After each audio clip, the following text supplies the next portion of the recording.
इस पर बात करने के लिए ज्वाइन किया राफे बलोच साहब ने। आप साइबर सिक्योरिटी एक्सपर्ट के तौर पे जाने जाते हैं। राफे साहब, बहुत बहुत शुक्रिया आपके वक्त का। मुझे बताएं कि हम सुनते थे कि वेबसाइट्स हैक कर ली गई, सरकारी वेबसाइट्स, स्टेट वेबसाइट्स जो हैं वो हैक कर ली जाती थी। तो ये सरकारी अफसरान के मोबाइल फोन्स, आपके मेरे जो व्हाट्सएप पे जो चैट होती है, जो गुफ्तगू होती है, क्या वो भी हैक कर ली जाती है? टिकटॉक बहुत पाकिस्तान में फेमस है, क्या वो भी हैक हो सकता है? देखें, जब से मोबाइल फ़ोन्स आए हैं, स्मार्ट डिवाइसेस इंट्रोड्यूस करवाए गए हैं, तब से स्मार्टफोन्स की हैकिंग हो रही है। पहले हैकिंग इतनी सोफिस्टिकेटेड नहीं होती थी क्योंकि ऑर्गेनाइज क्राइम गैंग्स थे, स्क्रिप्ट किडीज थे जो हैकिंग करते थे। अब नेशन स्टेट्स हैं जो कि हैकिंग करना स्टार्ट हो गए हैं। अब फॉर इंस्टेंस रिसेंटली जो ये व्हाट्सएप का जो मामला हुआ है, जिसमें व्हाट्सएप की वॉइस कॉलिंग की एक फीचर को जो है वो टारगेट किया गया है और उसके थ्रू हैकर्स जो हैं वो आपके फ़ोन में एंटर हो सकते हैं और माइक्रोफोन, कैमरा, ये सारी चीज़ें इनेबल कर सकते हैं। यानी जो डाटा आपके एक्सेस में, वो सारा का सारा डाटा हैकर्स के पास आ सकता है। ये जितने भी अटैक्स हुए, series of attacks that can be linked to an a company known as NSO group. NSO group जो है वो इजरायली बेस्ड कंपनी है। यूनिट 8200 जो है इजराइल में एग्जिस्ट करता है, जो कि उनका ऑफेंसिव वॉरफेयर यूनिट है।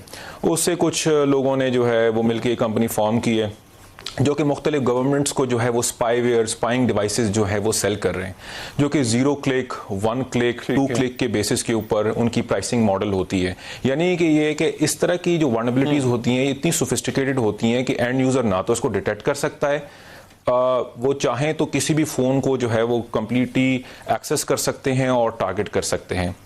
जहां तक इसकी डिटेक्शन की बात रही, जो आपने सवाल पूछा, डिटेक्शन बड़ी डिफ़िकल्ट है और ये सिक्योरिटी इंडस्ट्री के अंदर ये बहुत एक इवॉल्विंग जो है वो प्रॉब्लम है 0 डेज का, कि वो अटैक्स जो कि पहले कभी डिस्कवर नहीं हुए, उनको डिस्कवर करने के लिए क्या रास्ता अपनाया जाए।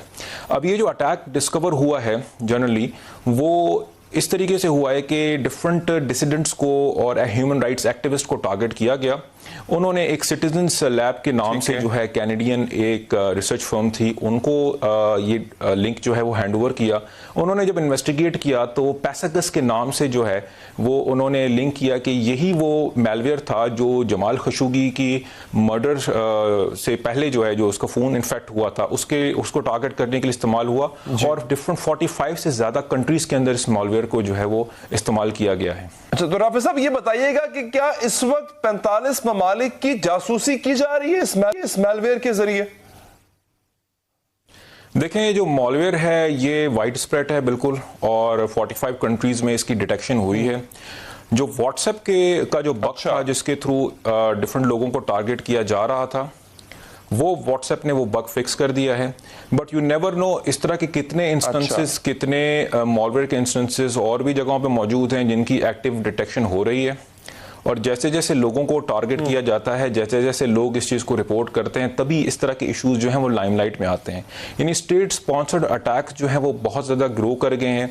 एक कंट्री, नेशन स्टेट्स जो हैं वो जब इस तरह के कामों में आ जाएं, जब एक नेशन स्टेट जो है वो साइबर की स्पाइंग की कैपेबिलिटीज़ डेवलप करें दूसरे नेशन स्टेट्स को स्पाई करने के लिए, तब ये गेम बहुत ज़्यादा डेंजरस हो जाता है। अच्छा, तो राफे साहब ये पाकिस्तान में किस हद तक इसने टारगेट किया है? पाकिस्तान में जो व्हाट्सएप यूजर्स हैं उनको कितना परेशान होना चाहिए? किस किस्म के, किस टियर के ऑफिशियल्स जो हैं, सरकारी अफसरान, किस किस्म के सरकारी अफसरान के व्हाट्सएप को टारगेट किया गया?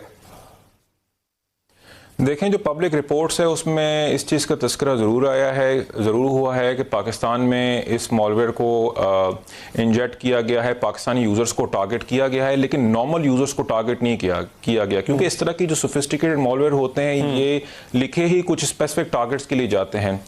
तो जनरली इनका टारगेट टॉप टियर के गवर्नमेंट ऑफिशियल्स होते हैं, जर्नलिस्ट होते हैं, पॉलिटिकल डिसिडेंट्स होते